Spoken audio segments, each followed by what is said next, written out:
There we go. What's up, Boss Fam? It's your boy DJ the Boss, and we are back with another Tuesday cleaning business live. I need y'all in the chat to let me know if the audio is working every week. I'm still trying to improve and still trying to get better. So first off, tap in with me. Let me know what we looking like audio wise. If everybody can hear me before we get started, it's working. Awesome. I appreciate you. I appreciate you.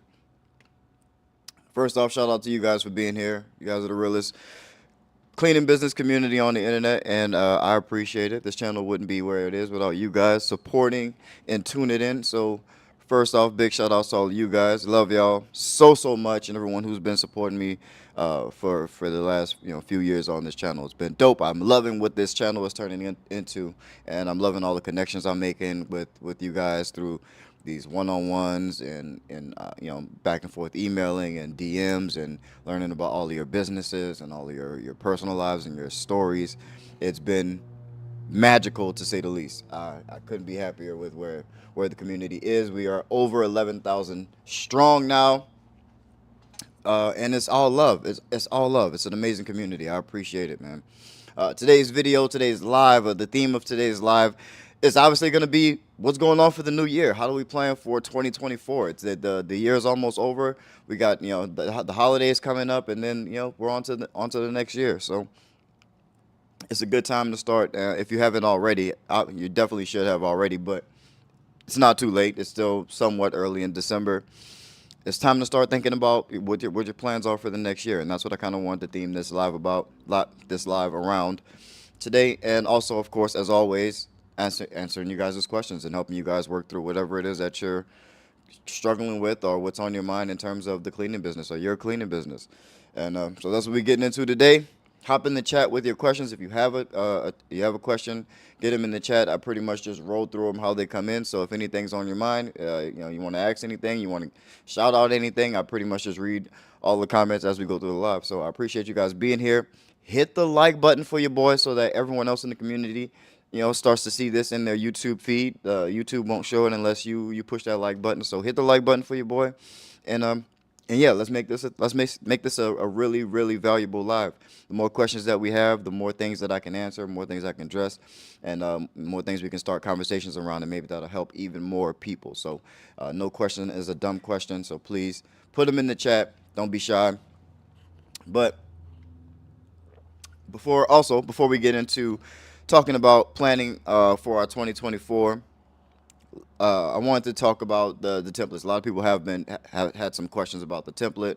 What do I do with the template? So I wanted to spend some time on that. So I do have a template for proposals. So it's a proposal presentation. If I haven't been clear about that, so this is not your contract that they're going to sign, and and that's going to be legally binding. This is a way to present your offer that looks like I don't know if you've ever heard of people like doing pitches or like having pitch decks. That's basically what this is. It's a pitch deck for you to kind of walk somebody through, the benefits and acknowledging that you heard what their concerns were, what their wants and what their needs were, and it's a visually aesthetically pleasing way to present how you're addressing those concerns and those issues in a professional way and in a way that people who do big business are used to seeing. They're used to seeing things in a pitch deck. They're used to seeing proposals, and so that's why I offer that to you guys. I didn't know that when I first started, and I was kind of just sending the Square invoice or the Square estimate or the QuickBooks estimate and just that little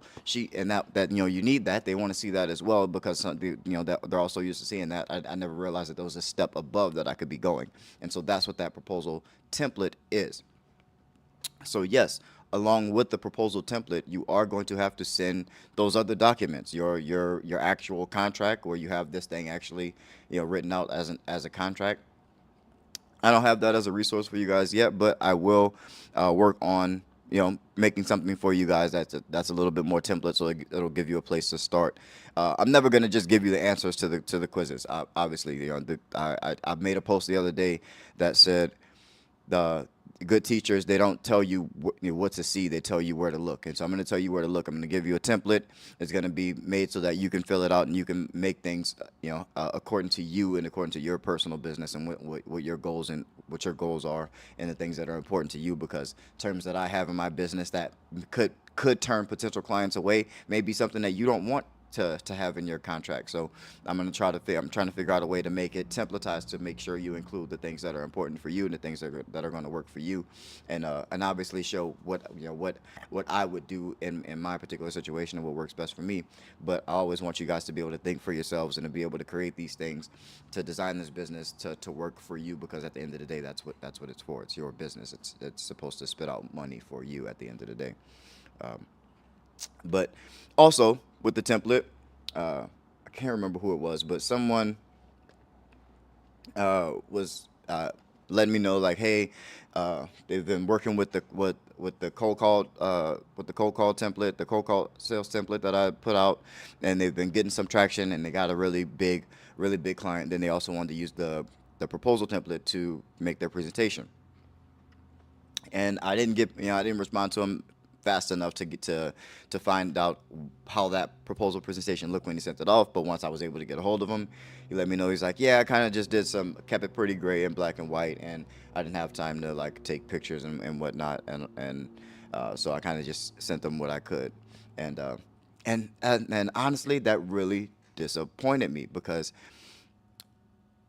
I can't do everything for you guys. I can't do everything. So I make the template. I show you exactly like how I would take pictures and put them in places. It's not like my exact one, but I kind of try to show you where I would put like my own company stock images in there. But you don't have to do it exactly how I do it, but you do have to do it for yourself. You do have to do it. So you definitely have to change the colors of the template to whatever your brand colors are. Otherwise, it's not going to work. You are going to have to put in your own images, not stock images. Take your own pictures. Make it personal so that they know this is you, so that they know it's different from. Otherwise, there's no point in doing it if you're not going to make it your own.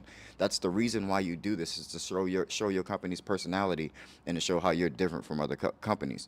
So even if you have to, like, it doesn't have to be a full body shot. If you're not able to go and take a like have a photo shoot or go into a location and take pictures or do some work for free so that you can take pictures, you don't even have to do that. You can just be creative, like maybe take a spray bottle and just photograph just the nozzle of a spray bottle against a solid color background, and then you can write text of whatever you want over that, and then there's a picture. You can have a close up of a vacuum cleaner, but maybe not some part of a vacuum cleaner that identifies a brand, but just something that's identifiably a vacuum cleaner. A close up of that, and then that's a picture. That's a cleaning picture. Those all of those things work as long as they're yours. If you're creative and keeping your own brand in mind, then that's going to help you stand out when you're presenting these proposals. It's not going to work if you're not going to put the effort into it. It's basically what I'm saying. You're gonna have to try with the templates. It's not just made for you to kind of just take and just go and use it. You take it, you see what I'm doing, you see the thought process behind it, and then you apply your own thinking to it, and you put your own style and your own flair, your own personality into it, and then it's going to work for you. But yeah, but anyway, before we start answering questions, let's get into how I think about planning for the new year. 2024 is upon us. We pretty much have, the rest of the year with the holidays. There's a lot of downtime. There's a lot of vacation time. A lot of facilities are closed, or some of us are lucky enough to have some like be part of like remodeling and stuff like that with post construction. But aside from that, it's not it's a pretty lax time. Maybe you're wrapping up those deals that you've started from last month in November, about first of the year contracts, and getting started January 1st with some new contracts. So aside from getting all that stuff ready, how are we thinking about growing the company in 2024? So what are we doing to start to grow the company in 2024? How are we thinking about planning that? And so one of the main things that I think you should be thinking about is hitting the damn like button. There's only 7 likes. There's 20 people in here. Hit the like button. That for sure is going to help. I promise you. First of all, hit the like button for your boy. We need those likes. The YouTube algorithm is thirsty for the likes, and it gets me in trouble when we don't have likes. So don't let me get in trouble. Hit the like button. But also, my first frame of reference is to work backwards from whatever my goals are. So if I have a goal, I'm gonna write out whatever that goal is. Say I want to have a specific revenue goal. I want to make it to a specific amount of revenue. If I have some data about what I've done before, then I'm gonna use that as a reference. But if not, then cool. I'm just gonna make a goal of a revenue goal. But looking back at what I've done in the past, I can see how much effort I put in or how much I put out and how much that and what my results were at that output. And generally, obviously, the answer is going to be that you're going to need to increase your output for whatever your new goals are. But in thinking about it, it's just going to be, say you wanted to do $100,000 more in sales, um, but based on the math of the things that you've done this past year, you're going to have to you're going to have to give out at least $1 million in estimates to make $100,000 more in revenue, because you generally close about 10% of the estimate revenue that that you did last year. And so that's a good way to think about it and work backwards from it. And so if you're going to need to put out $1 million in estimates, what were the activities that led you to be able to put out the amount of estimates that you did? How many estimates did you put out last year, and what were the activities that you did in order to get to attract those customers, those potential customers, that enabled you to give them those estimates? And so that's how I think about it in estimate numbers. So how much revenue did I pitch for or ask for, versus how much of that did I actually close or keep? Um, and so then you'll get a number. Then you'll be able to start to see a plan of how much output you're going to need to do at each of these different, whatever your marketing plans are, whatever your outreach plans are. Now you'll be able to see a level of how much you need to increase, or an actual number of what you need to do per month, or break it down to per week and per day of what these activities are that you're going to need to do in order to hit that goal. And all things being equal to the efforts that you put in, or the quality of the effort that you put in all of this year, it should pretty much, you can pretty much expect it to come through. Now, whether that involves you investing some more money or investing some more time, those are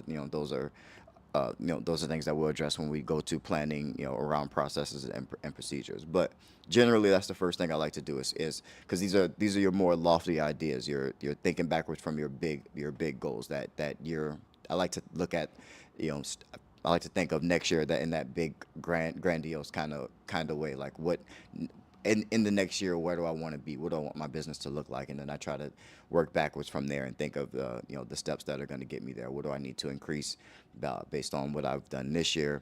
Uh, or if this is my first year, if it's your first time, then thinking about realistically how much effort do I need to put in, how much do I need to put out, and what can I expect to get in return, and kind of mapping that out for yourself, and deciding to actually stick to these things for more than just 30 days, more than just 60 days, at least at least 6 months. Give things six to 9 months to start to yield some results, and 6 to 9 months of actual effort, and evaluating your results and knowing where you need to get better, and have plans around how you're going to improve it in these areas should they not work, or if you're going to switch plans completely. Those are things that you need to think about. But I love working backwards from goals. That's one of my main things. um, and that brings me to the efficiencies. How efficient can you make these things, whatever these activities are, to increase the quality from what you did last year. So if you were only closing 10% of your estimates last year, like say you put out the $1 million in estimates and you got the $100,000 in gross revenue, uh, is there anything you can do to increase the percentage of that revenue that you got from the estimates? Is there something in your sales presentation? Is there something in your close, or are you not following up enough, or are you not following up soon enough? What can you do to increase that percentage to make it even better, so that maybe you start closing 20% of that million, and then that's another way to increase your revenue. Are you going to implement, buy new? Do you need new equipment? Is there something that, with your year-end profits that you need to pick up to make, getting a certain type of job done a little bit quicker? And maybe in the long term, that's going to save you money. Start, I like to, think about those efficiencies for the next year. What are the things that we're going to need that are going to make us more efficient? And which brings me to my next thing, which is the processes and your systems and processes. Is there anything that we're doing right now that we've outgrown, that that needs to be readdressed? Is there some software that's outdated? Is there some new software that out now that can do something a little bit more efficiently? Or are we using two different softwares where there's now one software that can combine all these tasks, and maybe even some other things? But those are things that I like to start looking at year end, coming into the next year. And so, for me personally, in my cleaning company, it's been a rocky year for us. Mostly because I've been, for the most part, absent. But but I don't like to have anyone who worked for me just be in fear of their job because they made a mistake or they didn't perform as well as, that, as we set the goals, or they missed a goal. I don't like to have people fear those things. So when things are missed, we try to just address them, find out why, and make those corrections. But I don't like for people to feel like they're just going to lose their job every time something goes wrong. And but with that said, when things are going wrong, it's my job as a CEO to step in and kind of figure those out and be a lot more hands on. So that's one of the main things that I want to focus on going into next year, is to be a lot more hands on with my leaders in the areas where they're struggling, and be a little bit more involved in the day to day till we get back to the place where we felt more comfortable. Um, as far as systems, we're pretty locked in as systems. We're of course going to be adding some things to the training, and putting out uh, some new certifications for cleaners. But yeah, those are some of the things that we're doing. We definitely have some revenue goals, and uh, some estimate and some output goals that we want to reach. We definitely want to get back into content creation, because that we've taken a break from that on the cleaning side, and kind of just got back to sales. But yeah, we want to do a lot more of that, and see if we can play in that space and take advantage of some of the uh, virality of what's online right now, and get back into paid media. So, but those are the goals for my company for 2024, and what we're going to be aiming for. I just want to make sure you guys are thinking about planning for that entire year, so you're not just twiddling your thumbs, wondering what you're going to do throughout the months, and kind of just expecting things to happen. There should always be a plan and a way for you to attack, and be putting yourself out there in order to try to make business happen. So it's not going to fall in your lap. You're going to have to, if you want things to happen, you got to plan for them to happen, and make some, have some action. But that's enough of my yapping. I'm gonna get off of my soapbox. I just want you guys to make a plan. You fail to plan, you plan to fail. It's the same for a reason. But let's hit these comments.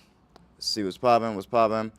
Rebecca's in the house. Shout out to Rebecca Cardenas. I cannot wait to see you in Vegas. I'm gonna call you after the stream, and we'll get everything squared out. I did already email you because it was that important to me. I didn't know you were having any issues. I wish I would have known. But yeah, I still have your contact info, so I'll give you a call after the stream, and make sure everything's cool. Can't wait to see you in Vegas. If you guys don't know, I am speaking at the CBN conference in Las Vegas. I will be posting my personal link for that later on today, so that if you want to go and come see me speak live in Las Vegas at CBN conference, maybe network with some other cleaning business owners and everyone else that's in the shaking and moving in the community, then it's a good, excellent way to come and network. So, but yeah, come and check that out. I'll post a link for that later on today. But shout out to Rebecca Cardenas. Dope person, dope member of the community. She is a member of the channel as well, so she is one of the people propping up this channel. I love you dearly. Uh, she's been killing it in her cleaning business. Does you know is putting forth the work and actually applying the things that she's learning from this channel and from our one-on-ones and our meetings and our talks. And so I'm proud of her, and I know she's going to do big things. So shout out to you, Rebecca. Thank you for being here. Who else we got in the chat? So we have Action Clips CODM. He says, when you submit the proposal, do you include a contract for each option you give them? What else do you send along with the proposal? Thanks. So generally, initially I'll send the proposal by itself. So I'll send the proposal by itself, and should I get a yes or a no on the proposal, or a go ahead on the proposal, or I'd like to move forward, and then everything else that's in the proposal pretty much spells out everything that's going to be in the contract. Then then they'll get the DocuSign that also has that proposal again, but also with that now I have the actual contract, the service agreement that they're going to sign, where they'll select whether it's for whichever option they want, whether they want the 12-month or 6-month or 3-year option. But that's where they would make those indications and actually sign on a legally binding agreement is in that DocuSign. But I usually like to get a go ahead or some type of indication that they want to move forward after the presentation. And so, but one thing that you guys might not know is, whenever possible, we like to go walk through the presentation with them. So if we have the opportunity to come back to the facility and do a sales presentation, if we have an opportunity to make that sales presentation happen via Zoom or via, what is the other one that they're using, Loom, if they want to send a Loom video, we like to make it as personable as possible. So we go above and beyond on the sales side. So I suggest you do as much as you can. It does work. I have just sent it in an email before, and they kind of go over it themselves, and it will email back and say, yeah, I want to move forward. But generally, we're following up. We're on the phone with them, and they're like, okay, well, yeah, I like this. Let's move forward, and then we can get them right over to the DocuSign and have get that contract signed right away, and then move them over and send them over to accounts receivable, and they take care of all the payment information and stuff like that, and we get them scheduled. But yeah, I think we kind of talked about that in the beginning with the proposals. That was another reason why I wanted to go over those. But hopefully that helps. Hopefully that answers the question. But yes, you can send it together. I don't think there's a right or wrong way. Whatever works for you. But we send it by itself first, and then we send it again with actual contracts to sign. But yeah, but it is not a contract in and of itself. See, next question is from Nicole. Nicole says, when cold calling, should I present my business as we or I, since it's just me? I don't want to be misleading, but I also don't want them to seem less professional as a one-man show. Thanks. So I absolutely love this question. Nicole says it's working. I assume she's talking about the cold call template. At least that's what I assume. You're using the cold call template, or you're just cold calling just based off me saying to do some sales. But I love this question. To be honest, at the end of the day, it really doesn't matter if you're going to end up, if you end up pitching a client to that's going to take more than just you to clean, then it becomes a we like that anyway. A company is the people inside of it anyway. That's all the company is the people that makes it up, that the people that it's made of. So it really doesn't matter whether you say I or we. I will say that I had the same question in the beginning, and it was hard to make that switch, and I realized that it was more of an ego thing. And I'm going to be totally honest. I didn't want to sound like a small company. I felt more comfortable trying to portray myself as a bigger company. So I would always say we this and we do this and we do that and blah blah blah. And and even I still have that habit just out of and I know it started with that just insecurity with where I was. But I say that to say this. Once I started to just say I and be honest about where my business was, I was able to have more authenticity in my voice. There was more honesty in my voice in the way I presented, and I was able to present in a more passionate way. it's not bad to be a small company. It's not bad to be just you. It's not always bad. And the way you sell that to your potential client is that you get to focus on them. Other companies that have that are larger than you, that have multiple clients, they're running around, they have multiple things to worry about. You're solely focused on them. You're going to become a specialist in what they need before you become a specialist in what anyone else needs, because that they're all you have to focus on. So it's not always bad to be by yourself, or it's not always bad to say I, or I'm doing this. It and also it makes whoever you're selling to feel a lot more comfortable, because they know who the point of contact is. They know that when things go wrong, they're gonna reach out to you, because it's just you. So they don't have to play the phone tag game, or of waiting in someone's phone queue. They're gonna reach out to you directly, and it's gonna be like that even after you hire your employees. You're still gonna be the person basically doing the customer service until you grow out of that, and then you have managers and supervisors to take over that role as well. But generally, as you're closing deals, it doesn't even matter once you get to millions of dollars in revenue. It still doesn't matter. You can say I or we. Like it's if you say I, it sounds more. You sound like you take more responsibility, and you can garner more trust by saying I, and because they feel like you are taking ownership, you're taking responsible, you're the person that they can reach out to, you're the person that they can trust. If they have questions, they're going to reach out to the person that was saying I. So, but yeah, that obviously works until you grow out of it, but it really doesn't matter. I just think that if you if you say I and you use I and you are just an I, you're gonna come across more honest and more authentic, and you'll see people open up, and they'll trust you more, and they'll respect the honesty, and I think you'll just have a little bit more success. But generally, it doesn't matter if you're confident in the other way, and you say we, and your plan is to bring people on as soon as possible anyway. Then then go for it. It really doesn't matter.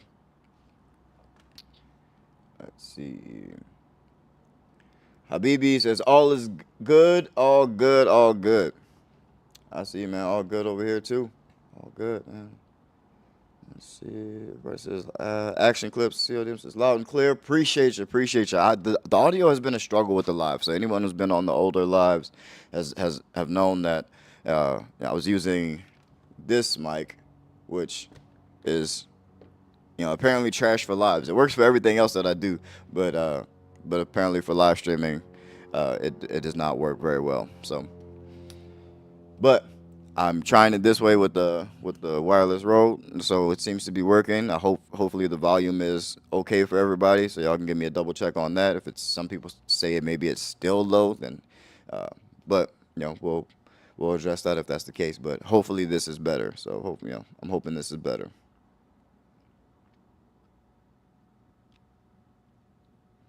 He says, we're here on time. Shout out to y'all. Appreciate y'all. Appreciate the promptness. I appreciate it, man. Y'all hit that like button. Hit the like button for your boy if you're here, man. If you're just getting here, hit the like button. We really need those likes, man. I appreciate it.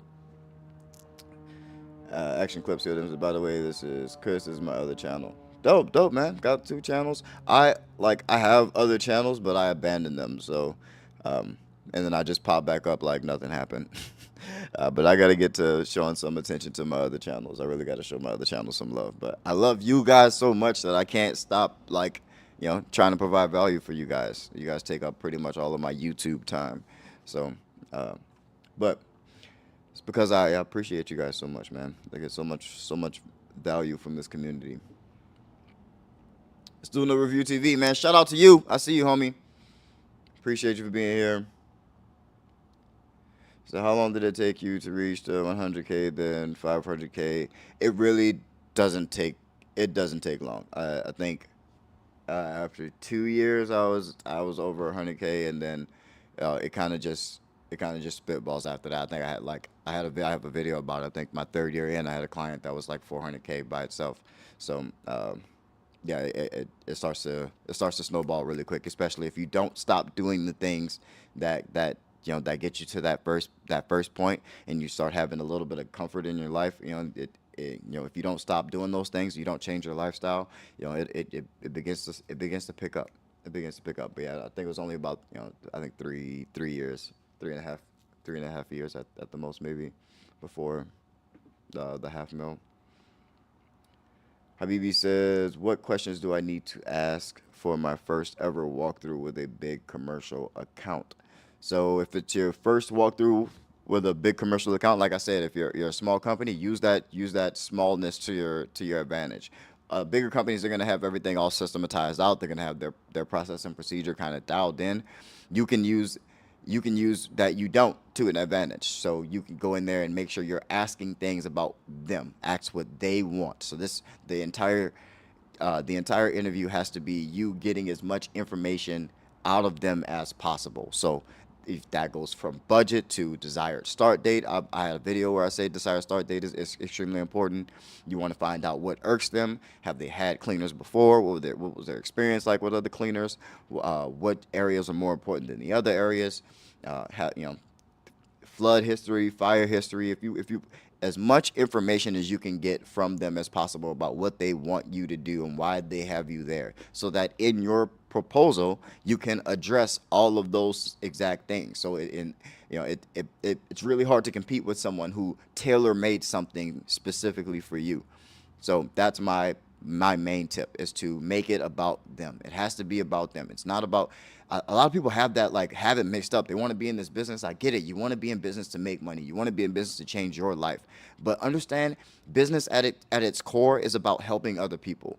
You provide something to other people that's a benefit for them. Then, in exchange for that, they give you money. So what you do has to bring them value in order for you to get money for it, for them to exchange money with you for it. It has to be about them. You have to be providing them value, something valuable. Has to be about them first.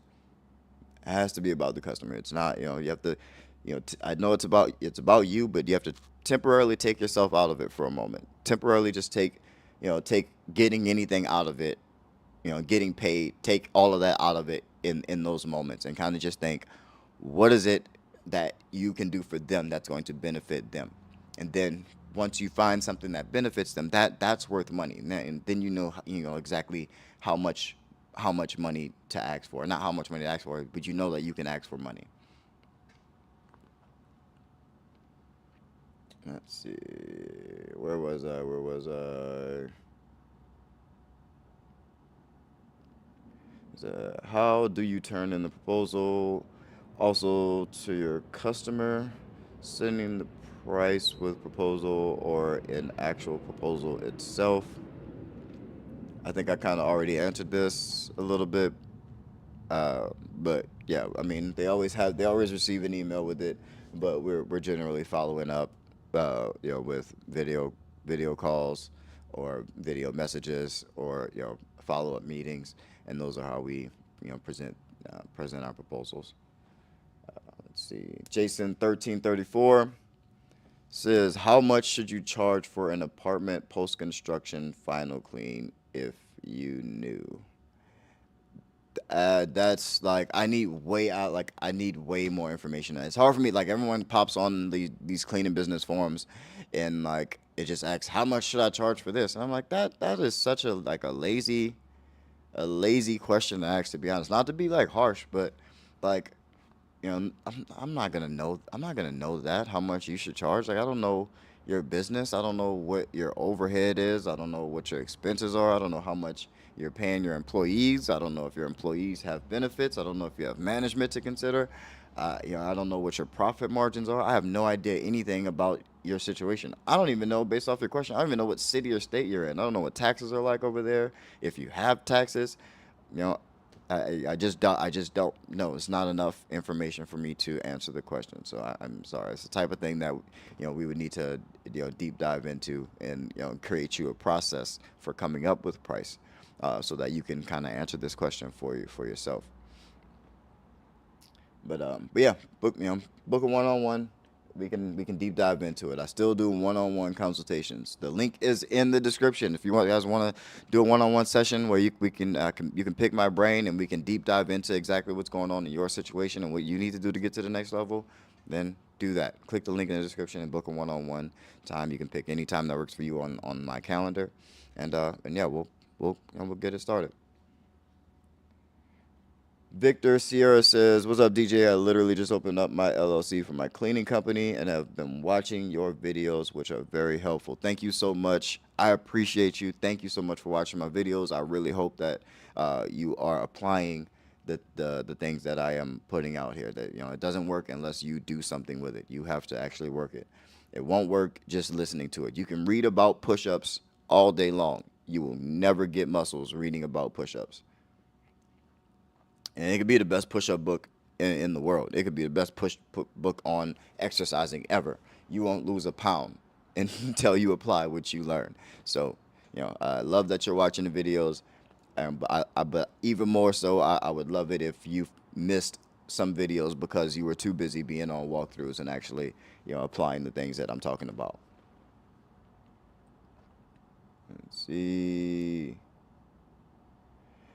Habibi, thanks for the super chat, Habibi. Sorry I didn't get to that sooner. I appreciate you. He says, "What CC system do you use to keep cards on file?" Everything is QuickBooks, QBO. I use QBO. That is, uh, but yeah, I think I said that on a bunch of other lives and videos. But now, accounting is we still use QBO. It's just easy. Other accountants and tax people, bookkeepers and stuff like that. It just makes everything so easy to have it based online. I'm real big on tech systems, and I'm even working on an API for our internal app to kind of communicate with QuickBooks beyond just the Zapier function that we have set up.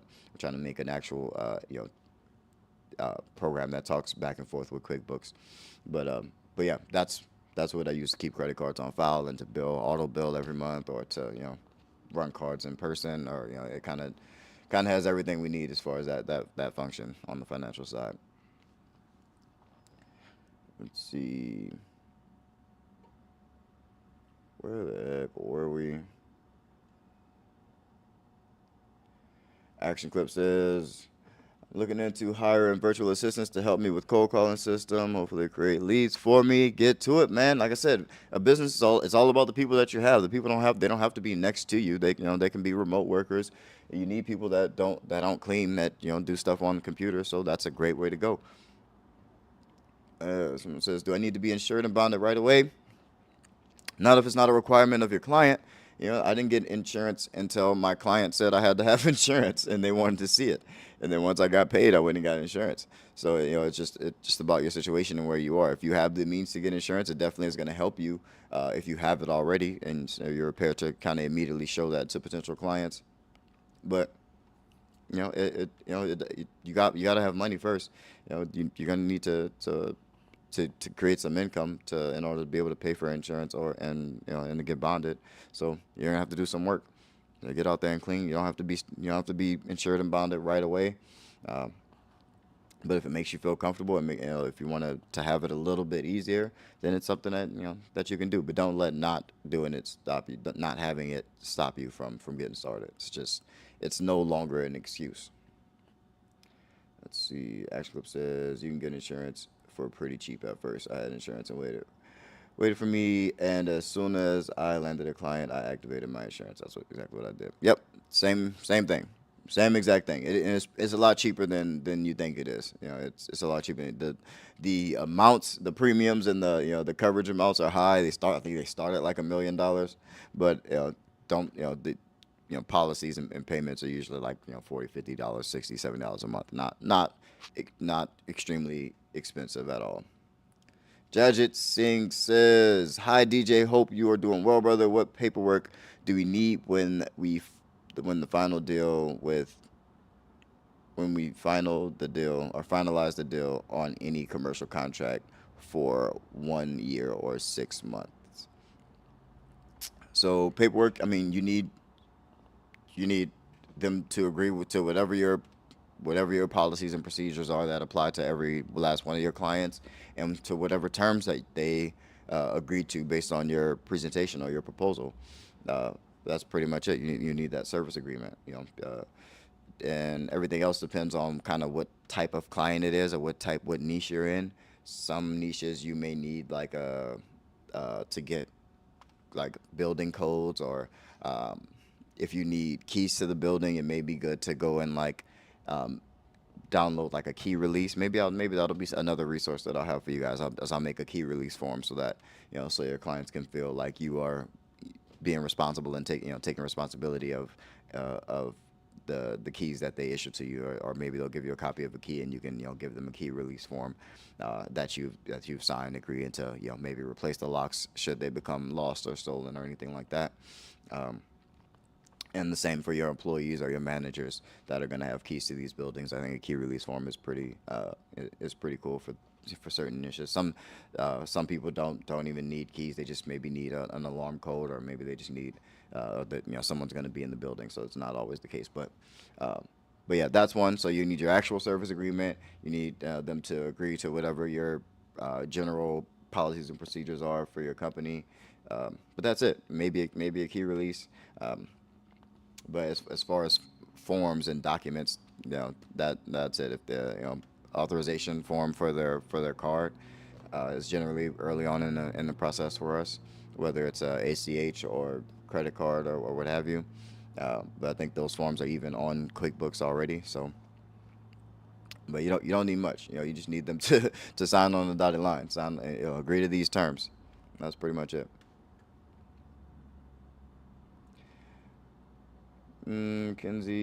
Mackenzie Aldalu says, "How much do you recommend paying employees?"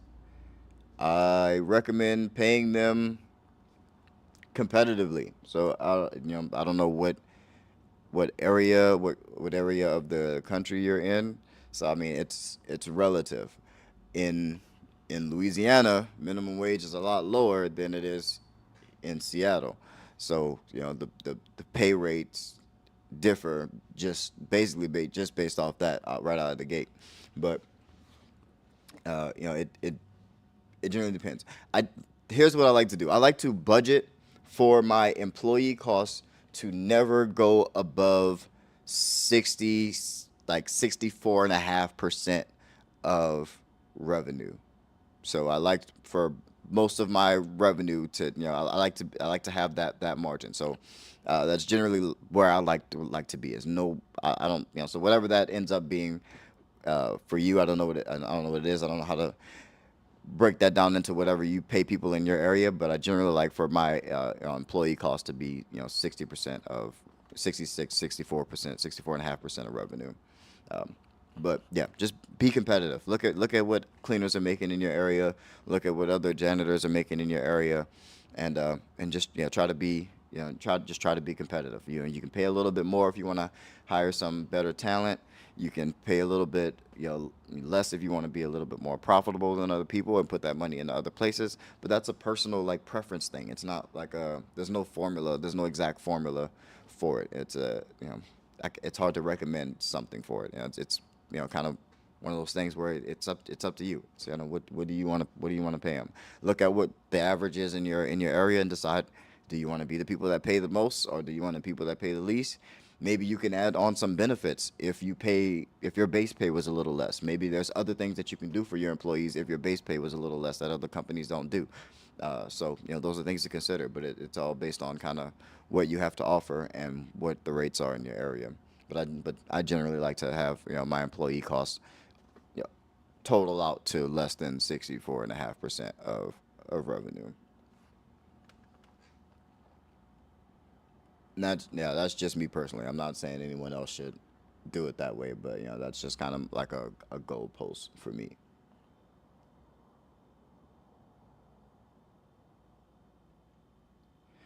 Any tips to overcoming imposter syndrome? When brand new to cold calling commercial properties, I have a few residential already via friends and referrals.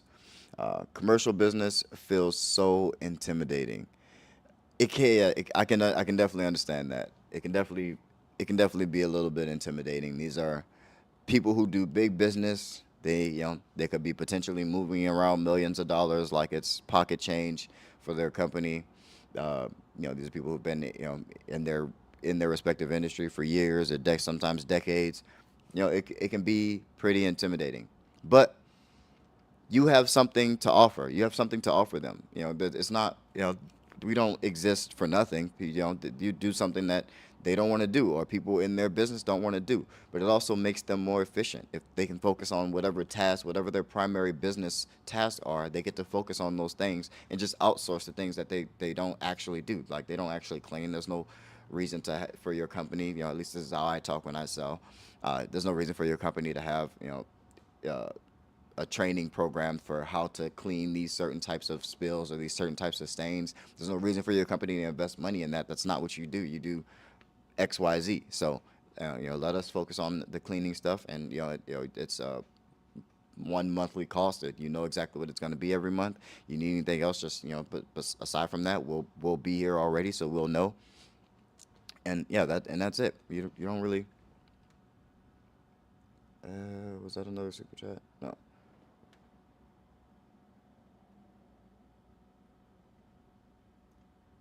But yeah, I know. Yeah, it can be intimidating, but yeah, but you're providing something valuable for them. You also have value. Don't forget that. I know it can be intimidating, but they this is a service that they need. It will save them money.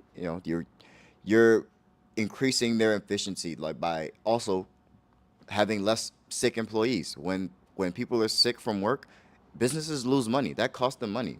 So it's been proven that having routine cleaning in your facilities, uh, is great for keeping down germs and sicknesses and things that lead to colds and flus and things like that. So you are providing something valuable to them. They are going to make more money by you being there, by you existing and doing your service and cleaning every night, disinfecting every night. They'll they're It's going to boost employee morale. It's going to, all the things that we talk about when we talk about selling cleaning. Boosting employee morale, having customers come in and increasing sales that way, and customers enjoying being in your facility. Your employees are going to be at work more, because they're going to get sick less. There's going to be less germs. They're going to want to be at work because it's a clean place. It's a clean environment. So you're doing something for them. So don't be intimidated. You are also important in this situation, in this equation.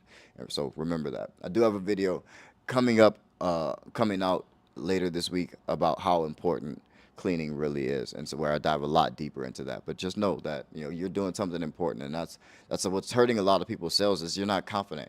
It's hard to be confident if you don't believe in what you're selling. You have to believe in what you're selling, and so and I really want to hone in on that, and the only way I could do it is in one of my actual videos. So for all of you who are already subscribed, I hope you guys go and check out that video. But it's going to be, yeah, basically about that. Is yeah, we do important work. What we do is needed. It's absolutely needed, and it's extremely beneficial for businesses, and that'll give you the confidence to sell, because you'll believe in what you're selling. The confidence is going to come from believing in what you're selling. So yeah, it's more. I've heard this saying before. It's more about your conviction than convincing somebody. It's not about convincing. It's about your conviction. Someone's not going to convince you to buy something, but if they have really deep conviction, you just believe them. If they say this works, and they look like they believe it, like, hey, this is going to help you, like, I believe this is going to help you, and you can see it in their eyes that like, dang, they really believe that this is going to help me. Like, I gotta try, I gotta see what this is about. I gotta check it out. I gotta try it. They seem so convinced. And so they seem so convinced themselves that I'm convinced. So it's your conviction that convinces them. It's not you trying to convince them to do something that they shouldn't have. It's that you believe in it so much that your conviction, you know, bleeds off to them. It shows to them. Yeah, let's see. What else we got? What else we got? I am dropping gems today, man. Hit the like button for your boy, man. We got 18 likes. We got 30 something concurrent viewers. Yeah, man. Hit the like button for your boy. That is a gem. That's gonna get clipped. That's gonna get clipped for sure. I don't know if that's gonna go on TikTok or something, but yeah, that's fire. Come on now. I'm dope. I'm telling you, man. I know my stuff. Book those one-on-ones. I'm telling you, man. I'm telling you, I got gems for days. I've done this. I've been doing this. This is what I've been doing, and I've been quiet in my corner for years, for almost a decade now. I know my stuff, man. Come holler at me. Love doing this, man. Love helping you guys. Let's see what else we got. We got a packed comment section today. I love it, man. Y'all are the dopest cleaning business community on the internet. I am loving it, man. Keep the love coming. Keep the questions coming. We got a little bit left. We try to get through as many as I can. Let's go speed round. So let's see. Judge says, hi, DJ. Hope you're doing well, brother. What paper? Oh, we already answered that one. Pay employees. What's good, DJ? What are the pros and cons of offering eco-friendly commercial cleaning? In your opinion, that's my ultimate goal. Being that eco alternative cleaning is scarce in my city. I think it's great if you want to differentiate yourself by being eco-friendly. I did that in the beginning as well.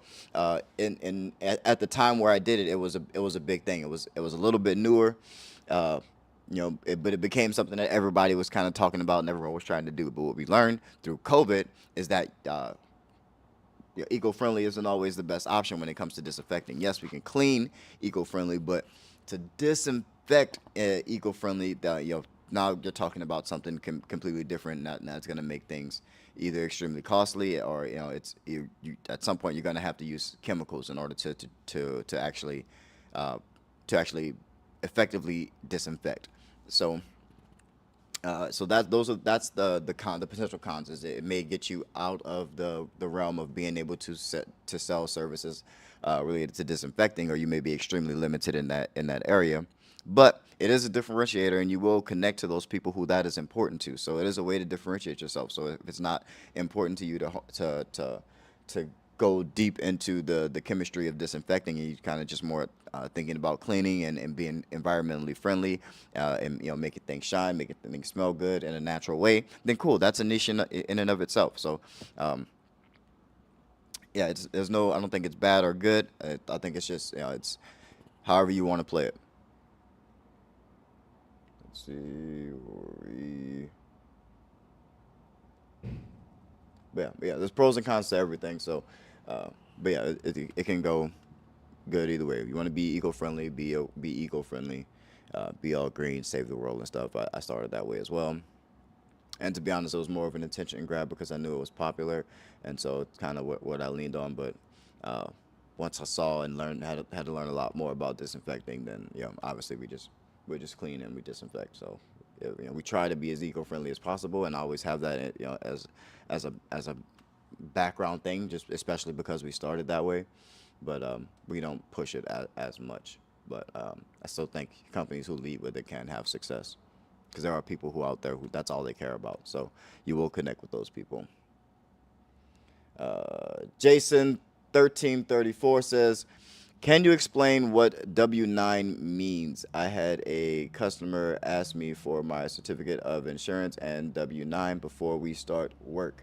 The W-9 is just the tax form that they can use to say, "Hey, I paid this entity over this year X amount of dollars for this service," because they're going to write that off as an expense for their business, and so your W-9 is just tied to your taxes. So now the government knows that they paid you X amount of dollars, so because it's tied to your W-9, then that's all it is. It's just a quick form, has your tax ID number on it and your business classification, whether you're an LLC or whatever that is, or a sole proprietor or what have you. But that's all it is. That's all the W-9 form is. It just ties ties you to the income that people are paying you, and they're writing it off on their taxes for their expenses.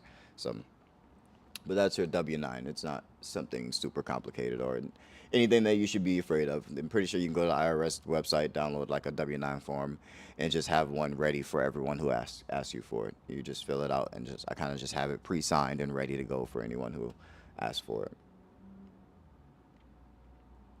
Let's see. Student Review TV says, "Hey DJ, I'm praying that I get this bigger account, roughly 10K a month. I have two questions. Property manager said two of the workers are good and I can switch them over to my company if I want. Would you?" I mean, generally, I would like to, if they are doing good work. So if they're doing good work, then I'm going to keep them on. If there's something that, if they're people that know how to please the owner or how to please management, then I'm going to keep them on because they know what they're doing. I'm definitely going to bring them into my company now. They work for me, and they will learn my way of doing things, but we're going to siphon that knowledge of how to keep this company, this client happy. So whether they end up leaving or whether they stay on, then we can do that for the length of however long we have that contract. So I would keep them on if they are already having success. If they're switching because things aren't working and they're not getting what they want, uh, then if maybe if they're hard workers, if you feel like they actually put forth the effort and they're willing to learn whatever your system is and apply that and learn, then yeah. But you got to be a good judge of character for that. Outside of that, then I would let them go. It says also because it's a large account, any tips on the first few weeks? We'll have to train new employees to get used to the account to make sure nothing is missed until we get used to everything. Thanks.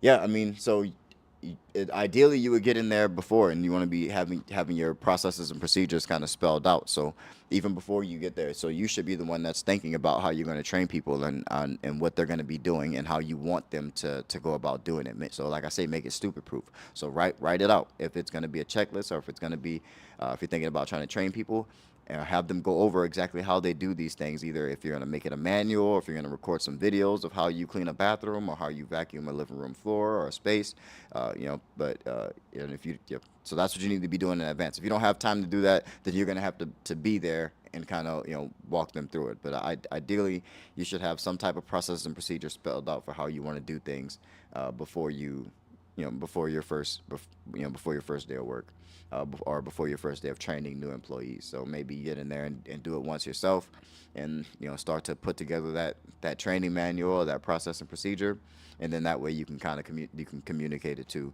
whoever comes on to behind you, so that they do it your way, and so that nothing is missed. So ideally, once the Cleaning Boss app comes out, you guys download the Cleaning Boss app and sign up for that, and then you can just have them log in and go through their checklist. And so once they go through your training program, then you have checklists for clean this area, clean this area, clean this area. You will know that they went through and did everything that they were supposed to do because they checked it off, and you'll have all that data in your phone. But the Cleaning Boss app will be out, hopefully beginning of next year for beta testers. So we'll try to have Tune on here on one of these Tuesday lives, so you guys can hound him about it and let him know, because it's he's the lead developer on the project, and I know they're hard at work. We have a meeting tomorrow about it, so I'll let him know that people are in need, because that is something that has been crucial for my business, is having something on the technology side that I can manage my business basically from my phone from anywhere that I am. And so it's gonna be great when it comes out, the Cleaning Boss app. I'm hoping that you guys uh, you know love it as much as I do, and use it, and join that community as well. But I think it's dope having a digital checklist, clock in, clock out features, internal messaging, location tracking and stuff like that. It's awesome. It's an awesome thing to have, to be able to pretty much run your company from your phone. Um, but but yeah, you got to have your process and procedure spelled out, ideally. So let's see. Nicole says, "Thank you so much for answering. That really helps. That is my goal. I try. I try." Real Jack says, "My guy, I see you. Appreciate you for being here. Appreciate you." Let's see. Let's see. Where the heck am I? Habibi says, "Jeans and white tee acceptable for a walkthrough?" Probably not. I would. I mean, it probably is, because I mean, we do cleaning. We're cleaners, so we're not like, they don't expect us to show up in a suit and tie. Although I show up in a suit and tie majority of the time. If you guys didn't know that, I show up if I have a meeting, if I have a big client. I'm probably gonna show up in a suit and tie, because I self conscious, one, about people of my skin complexion being taken serious in business, especially in B2B. So I try to put on my best presentation possible. But I've seen people show up to presentations, group pitches or group walkthroughs in jeans and t-shirts, and it doesn't look out of place, because we clean. We're janitorial companies. We're janitors. So it really doesn't matter. It's about your confidence and kind of how the value that you're going to provide. But I generally like to, at least at the bare minimum, have a company shirt on. company T-shirt, company polo, something with your company's logo on it, company's name on it. I generally would not recommend the jeans and white tee approach, to be quite honest with you. But I appreciate the super chat. Thank you for being here, man. Uh, Try and grab a, if you have a YT, if you find your logo, if you have a if you have a logo already or your company name, try to get your company name on that white tee. Wear jeans in the white tee with your logo on it at the bare minimum. So have some branding, have some something to identify you as your company, or people who work for you, at the least. So let's see. Trash Talk TV says, I know I don't do exactly what you do, but can you help with closing my clients? I'm a valet trash company. Your proposal templates help a lot, by the way. Absolutely. I say this all the time, is that in the service industry, all the service industry businesses, all the same principles apply, which is why I fear none of them. I feel like I can grow any service business, whether it's a plumbing company, whether it's an HVAC company, whether it's a landscaping company, whether it's a window washing company. I can run them all because it's all the same. They're all the exact same principles. Yes, the small details of supplies and equipment, or in personnel knowledge, or what details are in training. But for the most part, how to do everything, the process and procedures, the systems that you have, the things that are important for marketing, like the tactics and the strategies, all that stuff is exactly the same. So I can, yeah, definitely help close clients across all of the service industry. Because it's the process is the same. The funnel is always the same.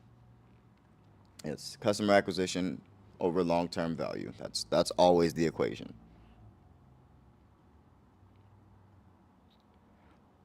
All around cleaning, 210 cleaning service is very true, DJ. Thank you.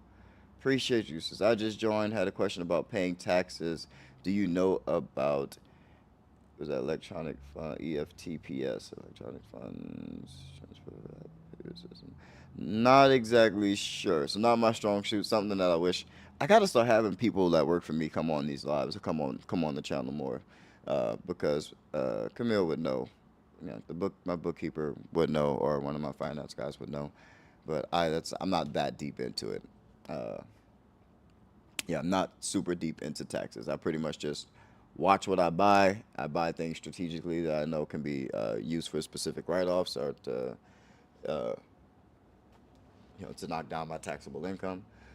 But other than that, yeah, I'm not super deep into taxes. The acronym sounds familiar, but yeah, I'm not 100% sure, to be honest with you. Real Jack says, I definitely need one-on-one with you. I've been watching your channel for a while now, and everybody that asks me about cleaning is hot. Hot it right over them. Appreciate all the good info, man. Doing my best, man. I'm doing my best over here. Just trying to give back to the community that, quite frankly, saved my life, man. Appreciate you guys. Daryl Moore says, finally caught a stream. Question, what software do you use for your office staff to manage clients, and for your cleaners in the field? Do you have a referral link? So I'm creating one. That is the Cleaning Boss app, like I said. So that will be out hopefully at the very beginning of the year. January 1st is, we're hoping, is for our launch date for beta testers. So the one that I've created for myself, I've made it uh, to be a B2B product for you guys, for the cleaning business community and everybody else who's trying to manage their business, so that you can, communicate with employees, manage schedules, have employees clock in and out of locations. They can see their checklist. You can keep track of their checklist. You can even time their checklist. You can see all your locations on a map or in a list. It's an incredible piece of technology for a cleaning business, and I can't wait to give it to you guys and share it with you, because I think it's been invaluable in my business throughout the entire time. So finally, it's on its way. It's almost done, and I'll have Tune, my brother-in-law and the lead developer, come on one of these live streams and talk more about it on the technical side, because I'm super excited. I'm super excited about it. Can't wait. Let's see.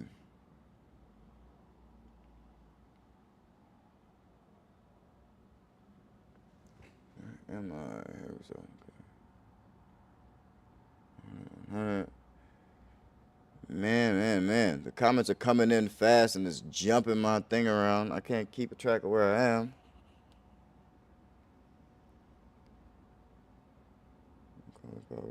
Oh, so any tips overcoming imposter syndrome? What brand new cold calling commercial probabilities have you did that? So it says, how often do you follow ups and how soon after you sent the proposal? I had two walkthroughs the last few months and they haven't gone with me yet. I learned from them though. Yeah, you definitely got to keep learning and I follow up as soon as possible. So I try to be, like I try to follow up while I'm sending the proposal. So if I'm sending them, if I tell them, hey, I'm gonna have your proposal by the end of the day, I'm trying to get on the phone with them by the end of the day. So I'm trying to say, hey, are you going to be available for a phone call, or when's the next time we'll be able to get you on the phone? They'll tell me, hey, either today or tomorrow works fine. I'm going to, get them back on the phone. Like while we're on the phone, all right, hey, check your email. I just sent that proposal through. Let's walk through it really quick and let me know if you got any questions. If I'm not able to get them on the phone, I do send them an email. The email usually has the video. Or if we can't, schedule another day to come back in person, or try to come back the very next day. But the answer is as soon as possible. You follow up as soon as possible because you don't want to let it stale. If they say that they have to have an answer after a certain week, they have to talk to somebody else or something. You're following up right before that day.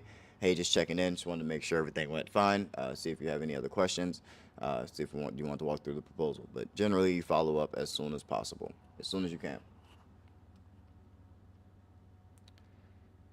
Let's see. Abdullah Islam says, "Hey DJ, I'm just starting up. How many vacuums should I buy for a commercial? How many clients do you have? I mean, that only buy what you need, man. No need to go balling out just because you can. That's not what business is about. Business isn't about just buying a bunch of stuff. It's about being smart. It's about making money. Growing money. It's not about just you're investing a bunch of money and being set and having to make all that money back. It's better if you could just learn how to make some money so that you can buy all those things and still be profitable." Nicole, man, this helps so much. Thank you. I've been making 5 calls a day for just a few days, but I already feel so much more confident with that and can't wait to make some more tomorrow. I love it. I'm glad you are getting started. So I want you to change your goal to not making 5 calls a day, but getting on the phone and at least doing 5 pitches a day. Presenting your business and trying to get on the phone with 5 people a day. So not just making 5 calls. We want to be doing 50 at the minimum, 50, 100 calls a day, 120 calls a day if you can, and talking to at least 5, 10, 15 people. That's where you're going to see some improvement. Let's see. Jose Gloria says, I got a bid accepted. However, revising the service agreement, the corporate office want to be removed after 30 days. Late change will be added or included. What kind of verbiage you have for late payment? I do have fees for late payments and a finance fee for extremely late payments. I don't have the contract right in front of me right now, so I don't remember what the verbiage is.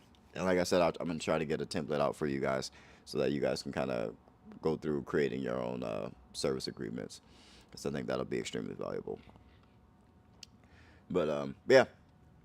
Let's see. Congratulations on getting the bid accepted. And I hope that it's lucrative. Hope it stays profitable for you, and I hope that's a client that you have for decades to come. All Around Everything 2010 cleaning services. 210 cleaning services says, love the honesty, DJ. That's the only way I know how to do it. I don't, it wouldn't come off right if I tried to lie or try to make it up. So it's all I know. It's why I can do it live. It's most people can't do this live because they don't have the answers right off the top of their head for everything because they haven't actually done it. And I think that's the difference. Is I've actually done it, so I fear no question, and I don't know what I don't know, so I have no reason to be afraid of it.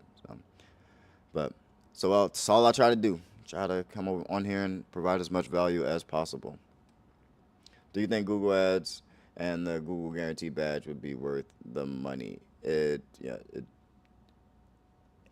short answer is yes. Google Ads are worth the money. The Google badge is definitely worth some money, but that's not the whole story. So it doesn't just mean Google Ads to run Google Ads. It's an expensive thing. So generally, you're not gonna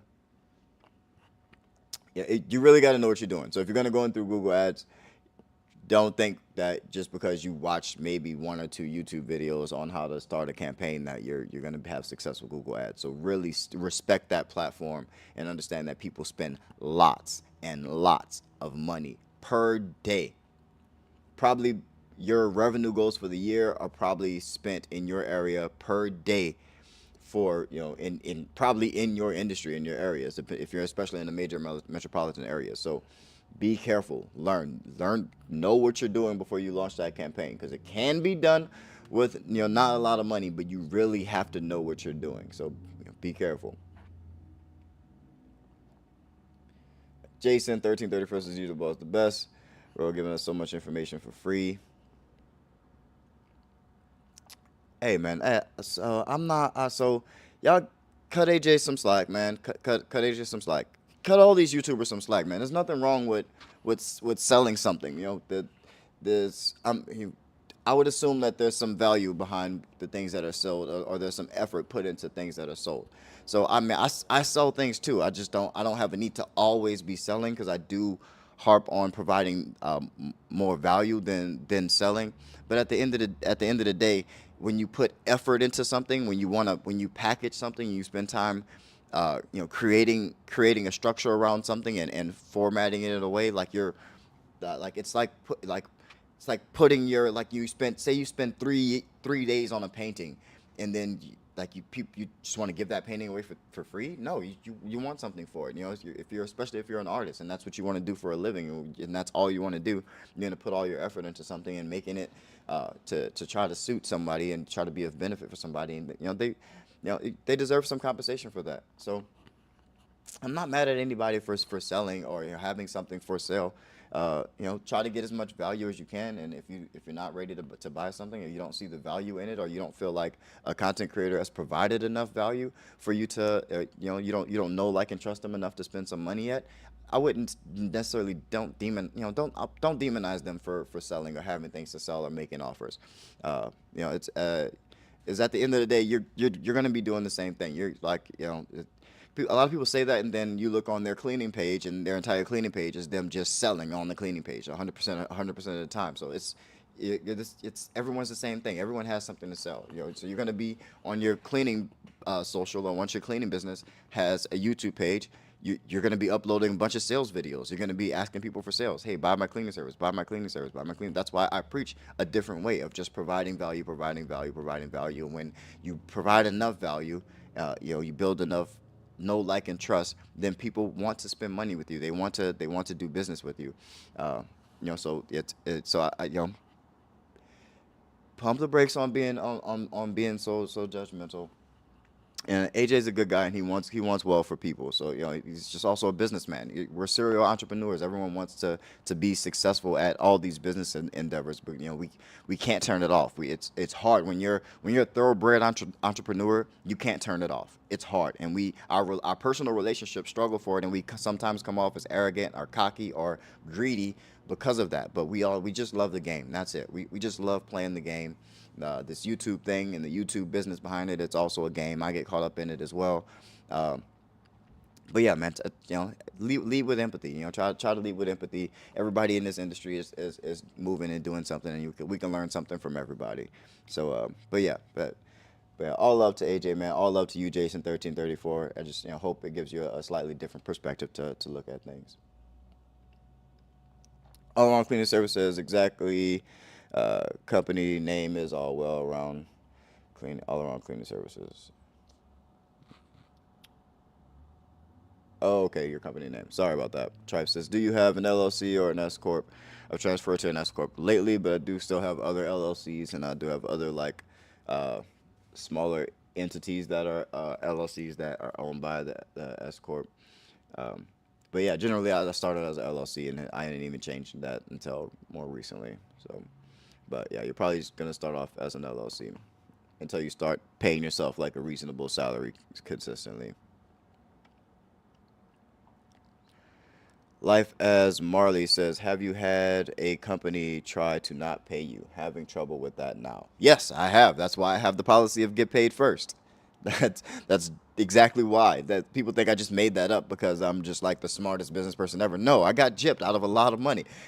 I've seen people try to gyp me for a lot of money too. I'm from the streets. I'm from the night. What like I'm like I had a a real different life before this business stuff. Understand me? Like I'm from the streets of I'm from the Ninth Ward in New Orleans. This is not like a place where it wasn't a lot for us kids to do kid things. You know what I'm saying? Like so I'm a little bit street smart. I can tell when people are trying to get me, and so I'm not. I can't afford to do that, especially with my temper. I can't afford to. I can't afford that. No, I got a bad temper. I can't afford to get. I can't afford to put you in a position to be able to get me. Like I can't do that.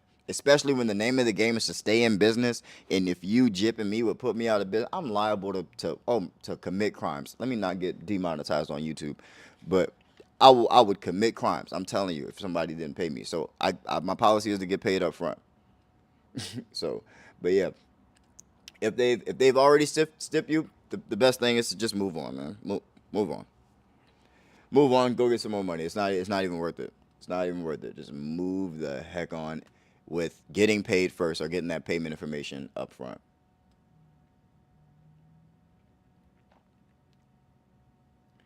Federal taxes. I'll be hiring an accountant very soon. Yeah, not as it's not as expensive as you'd think, especially when you're first getting started. You think everything is so expensive, but it's not extremely expensive. Let's see. He says, "Can you add employee mood to the app so they can tell us if they're feeling okay?" I don't know a thought. So I do have a pre-check-in. There's already a pre-check-in on the app, which is cool. So I'm glad that you asked that. So if an employee is logged in on your app and they are scheduled for a shift that day, doesn't matter what time the shift is. If they have a shift that day, they'll get a notification on the app that says, "Hey, do you plan on making it to work? You're scheduled for a shift today. Do you plan on actually attending that shift?" And they can just hit yes or no. If it's no, then obviously they have to explain why, and then you know that someone's not going to be there for their shift.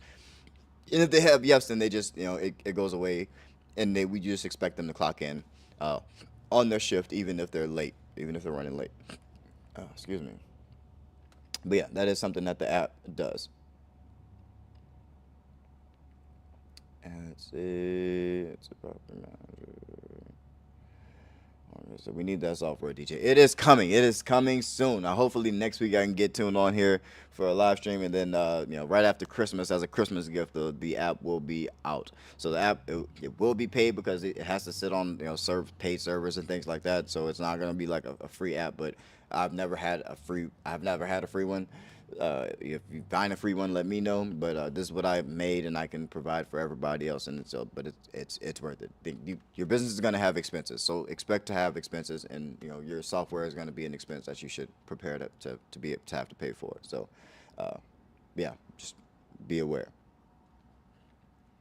How to make gift cards for clients? That's a good question. That's something I never kind of thought of. I've done like discounts or and like things like that, but never gift cards. I'm gonna have to look into that and see if I can make a video. Thanks for that. Thanks for the idea though. But that'll definitely be a cool thing to look into for a video. Gift cards. I wonder how I would apply that. Zeke says I can spend an entire day looking for cold calling leads.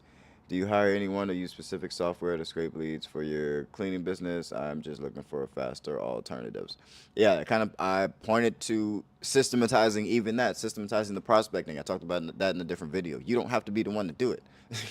Don't if it eats up all your time, it's probably not something that you should be doing. So, the same low wage work that it is to actually do the dialing do the dialing of the numbers is the same thing. It's even less to have that systematized out to scrape the internet. Or maybe you should just be focusing on more higher quality leads, higher quality prospecting, niching down a lot more, and having your copy and your sales script a little more targeted around the particular niche, so that you have more success within that if you're blowing through leads super quick. Because that can also be the problem. Usually, is the problem is the quality of the leads and the focus of the sales copy. Jerome Payne says, "Salute, sir. Salute. I see you. Appreciate you." Tribe says, "What's the top three spots to clean that pays the best?" Floors, um, floors, and floors. Yeah, floors and bathrooms. So that's pretty much it. Floors is the largest space. It's the place that thing that everyone sees. So for that, they're the number one thing and the number one two thing, the number two thing, and the restrooms. Restrooms are really big for employees and your customers in these facilities. So uh, there's a stat about how likely people are to return to an establishment that has a nasty restroom. So restrooms are the would be number three for me. Jerome Payne says, looking forward to the app. Man, me too, me too, me too. What's the app called? It's going to be called Cleaning Boss. Cleaning Boss is not out yet, but we are coming soon. And he says, underestimated a final post construction cleanup, undercharged like crazy. Should I still go do the job and learn from it? Yeah, absolutely. I mean, it's not, you're still not doing it for free. You underbid it, but if you're doing it, you're still going to make money. If you're the one doing it and you're not like paying employees, if there's still money in your account at the end of the day, that's profitable. You're good. Cool. It may not be profitable with you hiring it out, but if you can go there and do the work and cut down on some of that employee cost, then that's profitable. And you get to learn and develop your system, and you get to create some media because, of course, if this is one of your first jobs, you're going there to take pictures primarily. It doesn't even matter if it's profitable. Someone's paying you to go there and get pictures for your business. Take before and afters. They're paying you to come and do marketing for your business. You're going to go there and clean. They're paying you to make training systems for your new employees because you're going to record what you're doing and you're going to develop these processes. So that they're paying you to do all this stuff. Definitely go. And especially if you're just starting out. If you got some clients and this is and this is kind of not worth your time, and you have a bunch of pictures of you and you have a bunch of examples of things to do in your cleaning business for training, then cool. This say screw them and don't go. But if this is something that if this is your one of your first clients, one of your first jobs, you don't have a lot of images of your cleaning company or processes and procedures or what your work looks like, then yes, use this opportunity. They're paying you to come in and do it. Let's see. What software do you use for sending automated emails? I think I use a combination of what's ever built into Squarespace and Mailchimp. So those are the two. But that's changed a bunch. I've learned that those really almost they don't matter at all either. It's about what you say in the email. The platform almost doesn't matter. But yeah, find one that works for you price wise and function wise, and yeah, then just do it. It's just something that you got to be doing, not necessarily what platform you use. It's not going to matter. It's what you put in the email, your design, and your copy. Let's see. We already went over employee pay. So it would just be me and my wife. There you go. You're profitable. If it's just you and your wife, man, keep that money. Get that money. What insurance should I work with? I don't necessarily have any like none of them. They don't sponsor me or pay me no money, and I don't really think there are any of them that great. If I find a super great one, I'll let you know. But I work with Liberty Mutual. I don't think, but yeah, I think they're cool. We're on good standing. I've been with them pretty much since the beginning, and I have no complaints. But yeah, I don't think they're extremely special or that there's no one else that you can work with. Shop around, find something that works for you in terms of price and in terms of what they're going to give you for the price, and yeah, go with them. It's not a hard thing. Just shop around. Let's see. Does the gymnasium pay you the most out of all of them? Absolutely not. Not even close. That's just my home account. It was one of my first accounts. I'm really close with the owner. Um, and it's just a place that I can use to train employees. It's a comfort thing. It's the number one location. So um, it's more of like a